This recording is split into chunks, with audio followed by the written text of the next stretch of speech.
Well, hello everyone, and thank you for joining us for another episode of the Leadership for the Now. My name is Florian Lungu, and I'm so delighted to share with you today a special guest, Gabriel Ghavami from GOMO Group.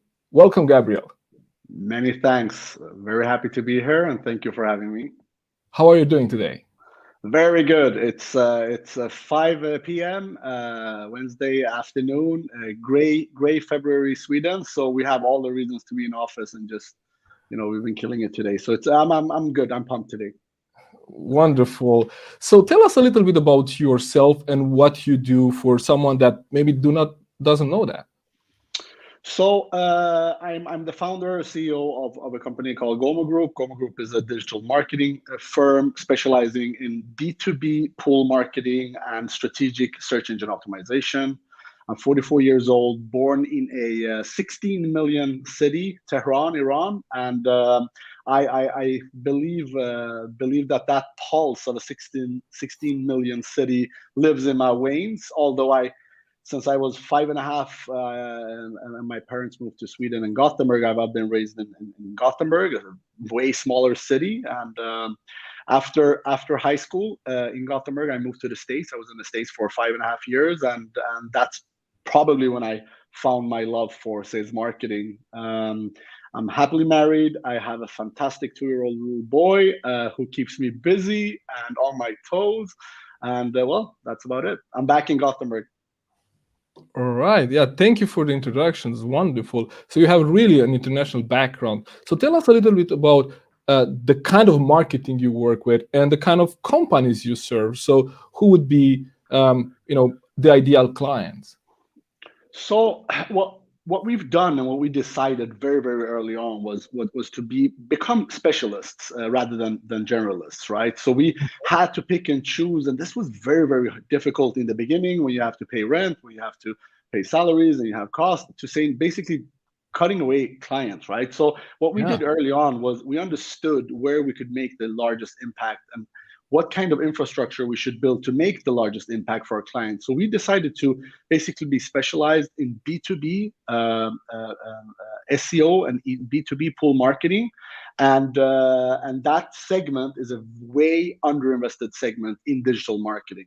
So within B2B, we also specialize even more in the heavy industry manufacturing segment, and we have some hundred clients, and out of those we have a couple of the largest companies in Sweden, manufacturing companies in Sweden, but the wide range of our clients are probably larger, small, medium enterprise within B2B segment manufacturing. So that's where we really, really have focused, and that's where we believe we can make the biggest impact for our clients.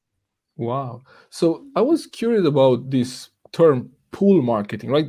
I read that on some of your posts a couple of years back, and I was really interested, and I was really curious because I didn't know what that meant. So for someone that is new to that, tell us in a nutshell what pool marketing is all about. So that is actually a very interesting question, because when I started GOMO Group, I started with a problem identification. My problem was, how do I capitalize on an existing demand, right? Mhm. And I had been in the States for a couple of years, and I majored in marketing. And I remember, like, a course we took, and we were talking about pull and push marketing. So this is nothing new at all, right? But then the interesting thing about pull marketing is that it's capitalizing on an existing demand, so very different from push marketing, where you try to create the demand. So you want to capitalize on an existing demand and basically only market yourselves through a low hanging fruit kind of situation, which then in our new digitalized world means that someone can create the demand and you can capitalize on it, which is Mm, extremely interesting, right? And in yeah. the and if you want to go deeper into the fundamental pull marketing, it's basically having an outside in communication, an outside in perspective of your communication, helping your clients to buy. A client who has a demand, help that client to buy rather than sticking your message down someone's throat, which is also fully okay, right? But we believe that the biggest impact in communication is when you can actually create a business from existing demands. Those are the lowest hanging fruit. Sales velocity is very, very, very much shorter, and the business process is way more efficient, right? And that enables you to close the gap between communication and sales, which is really what we want to do. Like our real vision for all our clients is to close the gap between sales and marketing, or communication and sales, right? And leaders and winners today who are extremely good in marketing, who are excelling, who are winning market share, are all basically looking at marketing very, very differently than they did maybe 10, 15 years ago, right? All right, on. I mean, that's amazing. Really good definition, really good clarification. But I think there's still something there. Is this actually also sells direct to consumer? So when you mentioned that you work in a B2B sector, is it that you work only with B2B companies? So you use the pull marketing in B2B, and how is that different than direct to consumer marketing? So a lot of marketers are arguing that, basically in the end of the day, it's human to human, right? I mean, like sales is an empathy driven kind of, coaching of helping someone to buy, right? So that is great sales. It's not shoving down something in someone's throat.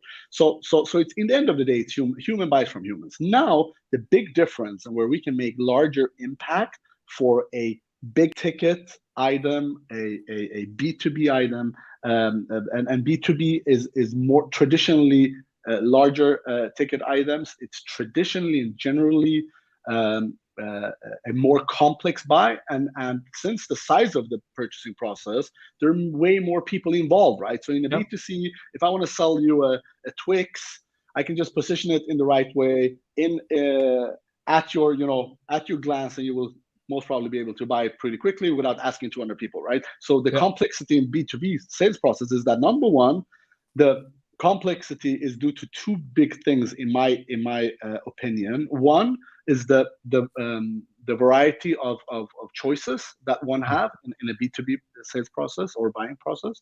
Number one. Number two is that there are more people today involved in a B2B purchasing process than only 5 years ago or 10 years ago. So you need to impact more people. The sales process is larger, and now B2B companies are spending less time with salespeople. They spend more time gathering information, looking for information, sharing information between themselves, but also comparing different alternatives to be able to build a shortlist. And my job is to put my clients on shortlists, right? Also, there is another dimension to this, the dimension of basically return on marketing investment.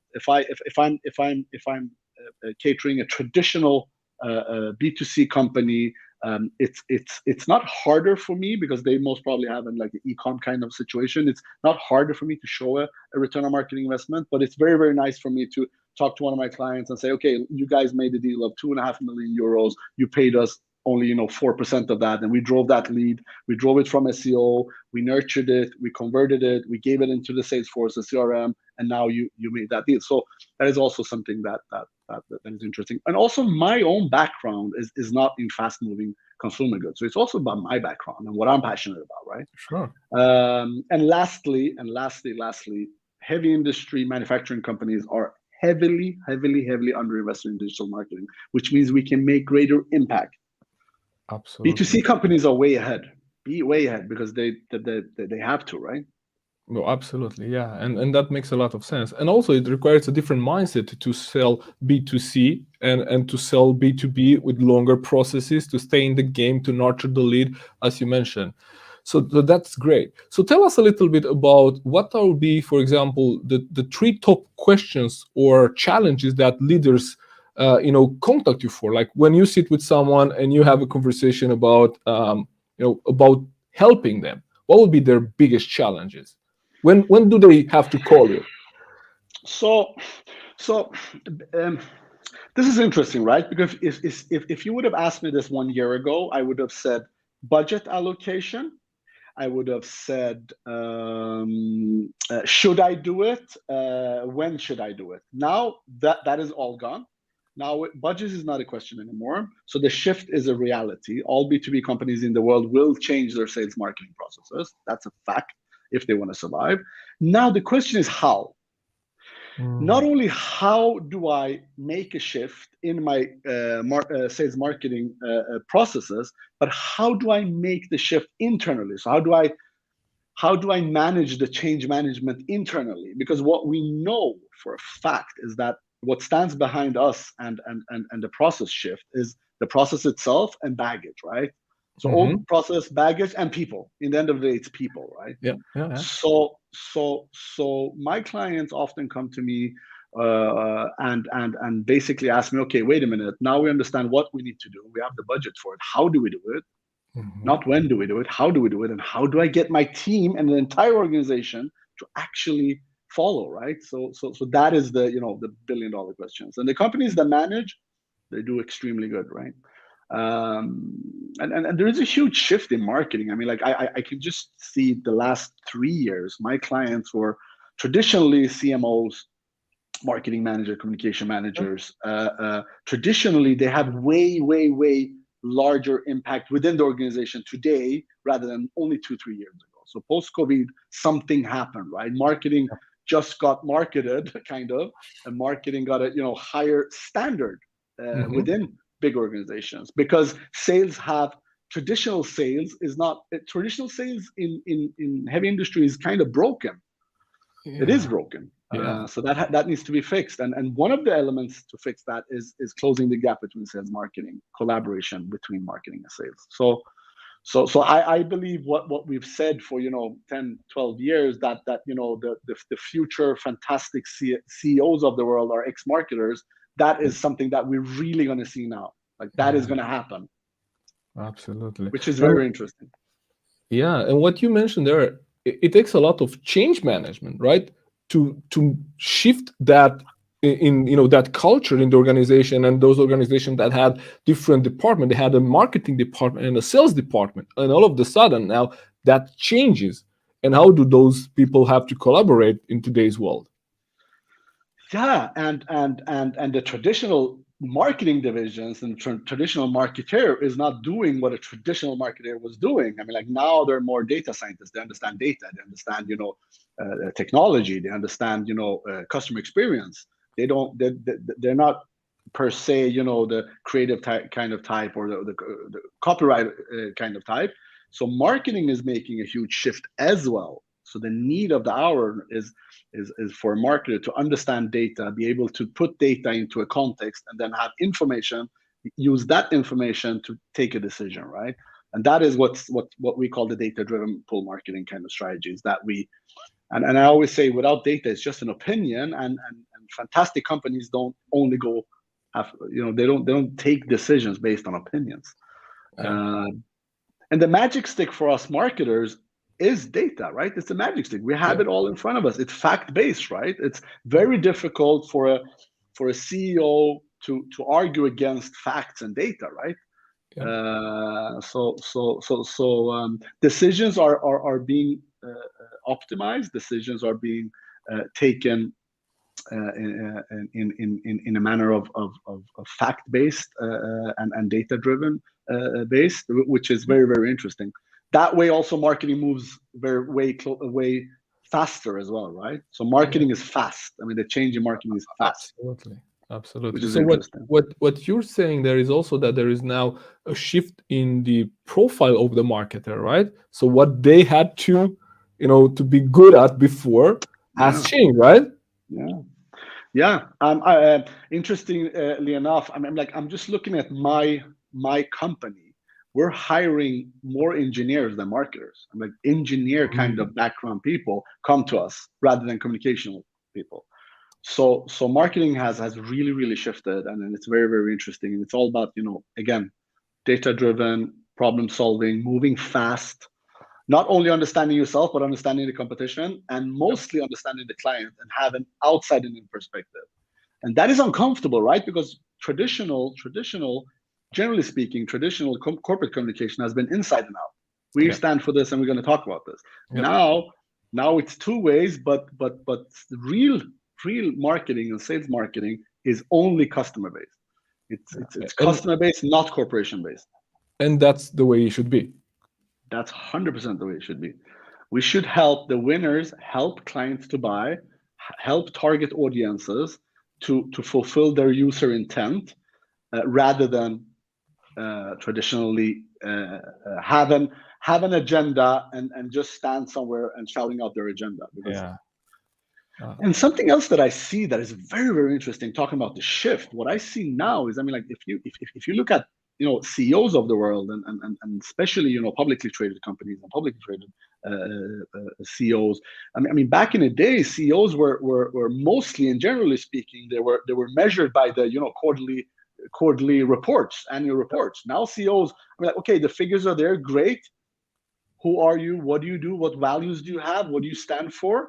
Because if you don't stand for the right things, you're not going to be able to hire the right kind of resources needed to be able to move the needle, right? So that is also something interesting where I see a lot of, my larger clients, that we're getting closer in dialogues to the CEOs of those companies. I mean, these are large, big, huge companies, and they're very interested in communication now all of a sudden. Mm-hmm. Which tells us that, oh, wait a minute, you're not only being measured, your KPIs and your objectives and key results are not only the figures in the annual report. You should also act in a certain manner. You should also be able to communicate your values and be a leader rather than, an accounting figure, kind of, right? And Absolutely. in terms of my clients, a lot of the CEOs are ex-engineers. I'm like in the heavy industry, manufacturing industry. They're ex, engineers. They're ex, CFOs. Many of them are ex-CFOs. So communication is not only uncomfortable, but it's new, Yeah. right? It's It's, new, it's, yeah. and this is It's not. very interesting. That's a Mhm. huge shift. That's very interesting, actually. And I think we see the same. I interview leaders and on different topics. So now we're trying to give them a little bit of marketing insight from your side. And so culture and what we stand for comes very often in the criteria for attracting people. And I had a wonderful guest a few weeks ago and talk about diversity and inclusion, and a company that doesn't have a strategy for diversity, equity, and inclusion, they rule themselves out from Uh, someone even applying or looking at applying for a job there. True, and the employer branding scene. I mean, like now we're actually doing a lot of pull marketing activities within the employer branding segment. So we're actually, I mean, the one of the main and the key reasons are challenges that our clients come with us with is basically hiring the right kind of people. Because nowadays everything are machine. I mean, like everything is a machine, right? When Yeah. everything is a computer, so everyone wants to. Everyone is hiring data scientists. Everyone is hiring, ML engineers and all these things. So now, how can the heavy industry segment differentiate? How do you sell the electric bus of today or tomorrow, not being able to hire smart data analysts? Yeah. Because traditionally you've never hired that kind of people, right? No. So now we have to have an outside-in perspective and see, okay, wait a minute, you want to be a top pick for someone who has educated himself to be a data scientist, but you're traditionally not the fit.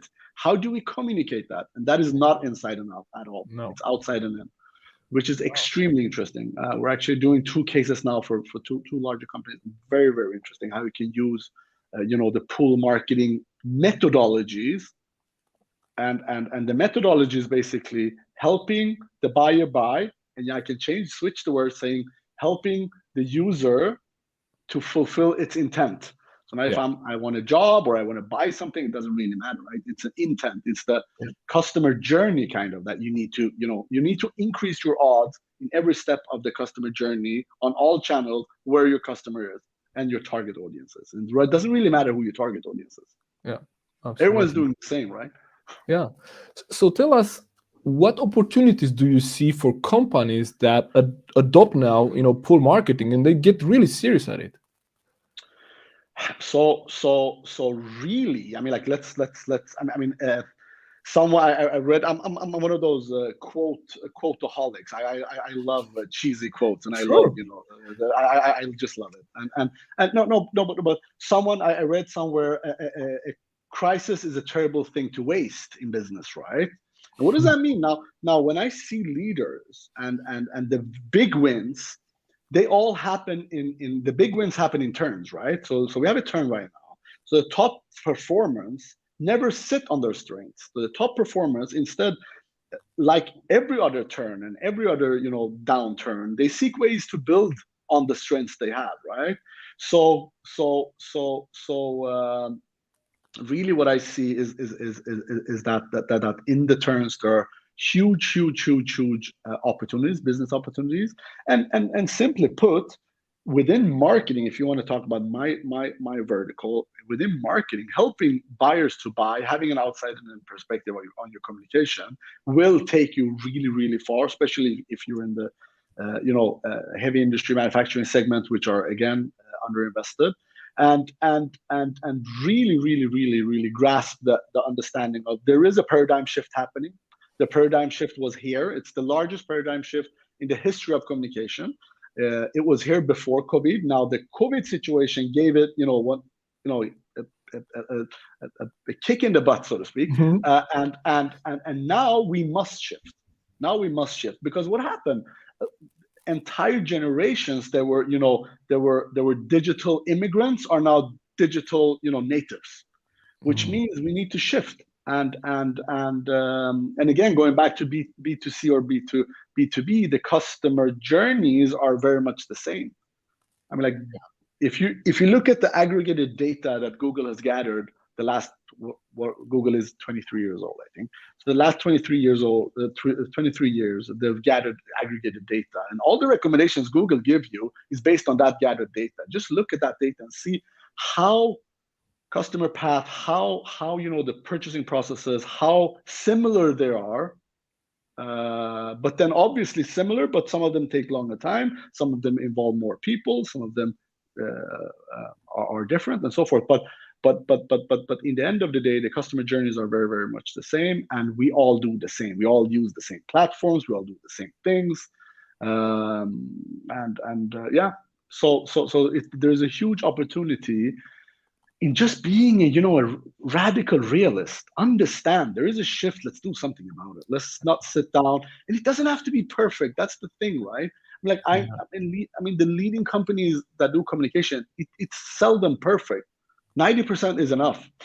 It can't be 12%, but 90% is enough. It doesn't have to be perfect. Put it out there. Try beta. Drive some traffic. I mean, pull some data out of the out of your communication, and then figure stuff out, right? So I believe, the radical realists of the world, the ones that are ready for the shift, and the ones who dare to make the shift in the term, they will win. So that's the big opportunity. Yeah, absolutely. And what you say there actually comes with understanding the consumer, right? Because in today's world, and if we look at, for example, recruitment, right? So when we look at recruitment, we see studies that say that in the next, 3 or 4 years, 75% of the talent pool will be millennials and younger generations, right? And so then if you think about millennials, right, then there is a different behavior now. They're not going to the newspaper anymore to read about things. They're not watching TV anymore. They have their apps. They have their different, social media channels, platforms that they inform themselves from. So now if you don't understand where is your end consumer actually hanging around, you're definitely, you're probably speaking to the wrong audience, right? To the wrong gang, to the wrong folk. So to that extent, what you just mentioned there, that if we understand the paradigm shift here, and also the new decision makers now, so the companies would hire younger and younger, CEOs, CMOs, and CFOs that will have to make decisions. So how do we reach those now, right? Where do we reach those, and what's the behavior that they actually express, like buying behavior? And that is the beautiful thing about it. As I said earlier, the magic is called data, right? I mean, like, the data is there in front of you. If it's not free, it's extremely cheap. Many times it's even free to understand. I mean, like, if you are a radical realist and you understand we need to take a couple of decisions the next couple of years based on data, we need to adopt to a data-based corporation. Now you will go out and find this information, and just by understanding that information, putting it into a context, you have information. So data plus context is information. Data alone is not worth anything, right? So data plus context. So now data plus context becomes information. Now you will increase your odds in every single decision you will make because it's data based, right? Yeah. So the whole, there is no, the black hole. Oh my God, what does my millions do? What do this kind of group do? What do they? No, but listen, just look at data. If you want to understand the purchasing processes or the demands for your specific product, service, area, topic, what have you, Google will give you that data in 2 seconds and it's for free. I mean, like, just start gathering data, put it into context, and start taking these small data-driven decisions, and understand what increasing odds means. And if you have more than 70% odds in every decision you take during a period of 2, 3, 5 years, you will be the big winner, right? That's number Absolutely. one. And I also believe uh, uh, the true fundament and being a realist is, if you compare what you just said with, my young people hiring young people, we don't know what they do, we don't know what they act, are they on TikTok, are they on this, are they on that? I mean, that's not the question. I mean, when you do product development, you never produce a product that will sell in the future, that is done for something that was relevant 3 years ago, Yeah. right? So when Yeah. you do product development, you develop something that is as relevant today as in 5 years, because you want to put 2-3 years in R&D, and you want to start selling it, and you want to sell it for a couple of years, right? Yep. Right? Hmm. So corporations always think ahead, but now all of a sudden, just because it's digital, just because it's new, just because it's uncomfortable, we tend to do what? We tend to get frightened, and we stand still. And if you ask me what the absolute worst thing is, and what I see with my clients that do not succeed, is standing still is the same thing as losing. Today, standing still means losing, because the reality on the outside is moving, Yep. and it's moving rapidly, right? So I believe, again, magic stick is data, and data is, if not free, extremely cheap today. So just, use that. You use what's in front of you, and use the facts, right? Yeah. Thank you so much. I think we added a lot of value to those watching. So, for example, if someone said, "Okay, I watch you, Gabriel and Florin, you convince me. Where do I Yeah. start? Like, what would be like one or two things that people can take home and start with?" So again, for all the the realists out there, I mean, like, take the decision, own the decision, and own it at on top level. So this is a top level. This is a strategic decision. And then the next level is, do we have the internal resources to be able to capitalize on this shift? Can we do this ourselves? If not, seek out, see who is out there, who has the sufficient amount of experience in your field, and someone who is not beginning from zero, someone maybe who begins from 3 or 4 or 5, who's done the things that you're anticipating them to do for you, have done it a couple of times before, they have reference cases and all these things. And then start the dialogue, and start small, like everything else. It's like eating an elephant. You do it bits and pieces, right? I mean, like, and the shift comes from the above. And I always say this also, and this is interesting. Uh, and someone got really irritated when I said this at a client meeting, but I say it anyway. I mean, like, digital marketing and the shift of sales marketing is almost the same thing as the sustainability question. Every corporation out there knows what needs to be done. They know that it has to be done. The longer you wait, the more expensive it's going to get, the more crowded it's going to get. But in the end of the day, who wins? The one who actually does something, and the one who has budget for it. If you don't have a budget, nothing will happen. Then you will only have a fantastic, Google Slides or a PowerPoint presentation on your desk, and you say, "Okay, we thought about it." And then 4 years ahead, 15 competitors have already executed, and now they're eating your lunch. Yeah. And that, I believe, is the most important thing. So when you take the decision, that's why I always say you have to take it, on top managerial level, because you have to back it up with funds. And my best clients are actually always, no, not always. My best clients are CMOs who are very close to sales, or the actual sales managers. Mm. So the sales managers, they have big budgets, they understand what problem they need to solve, and they move rapidly, right? And traditionally and generally, marketing is not used to move as fast because marketing is not measured in the same way as sales is. Sales is measured, and they know next quarter I'm not hitting my goals. We're not getting those sales qualified leads in. We're not doing this. And then they move fast and they have the budget to back it up as well. So I believe budget and putting aside funds, hiring, going external doesn't really matter, but really to start eating bits and pieces of that elephant.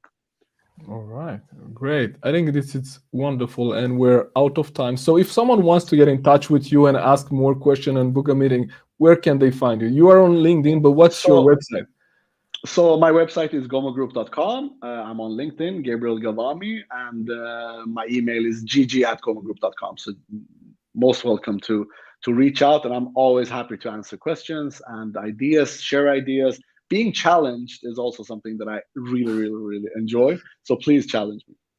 I hope you've been challenged a little bit today. So let me ask you, maybe not the most challenging question, but a question that we like to ask everyone that is on the show. So what does leadership means for you, like in today's world? You know what? Again, I'm going to go back to what I said earlier. I'm one of those, quote-holics. I love cheesy quotes. The cheesier, the better. But this one is not cheesy because it's interesting. But many have heard it before. Leadership is basically, having a crystal clear vision, finding like-minded people, make them win. So basically, unlocking people's potential. And we've heard that, right? Unlock people's potential. But that is really, especially for myself, I don't have a product to lean on. We're a service company where people, our people are everything we have, right? Yeah. So unlocking their potential is really, really, really what's interesting, but also communicating internally the vision of the company, and finding like-minded people, understanding that, just because you have a vision, just because you have a company, doesn't mean people will follow you or lead you and they share your vision, right? So GOMO Group, as an example, it's not the correct company for everyone, but for like-minded people, it's a fantastic place to grow and glow and keep shining, right? So yeah, absolutely. I love that. And I actually say that great leaders, what they do, they're not only good at casting that vision, right? But they're also able to put people in that vision. Like I'm able to help you see yourself in the vision of the company, right? Because otherwise I'm talking about myself. 100%. 100%. Also, I think we can learn a lot about the sports world, right? So the right people at the right position. It's that is also key. Right people doing the right things, being the best version of themselves, but also having the infrastructure around them to be able to be the best version of themselves. Absolutely. And if we succeed with that, that is just fantastic. Then you sleep really, really good at night. Absolutely. This has been fantastic. Thank you so much for joining us today, and thank you for sharing all that. And I look forward to to catch up with you. And for our viewers, I look forward to see you again next week with another wonderful guest. Thank you so much. Take care. Thank you. Bye-bye. Bye. Bye.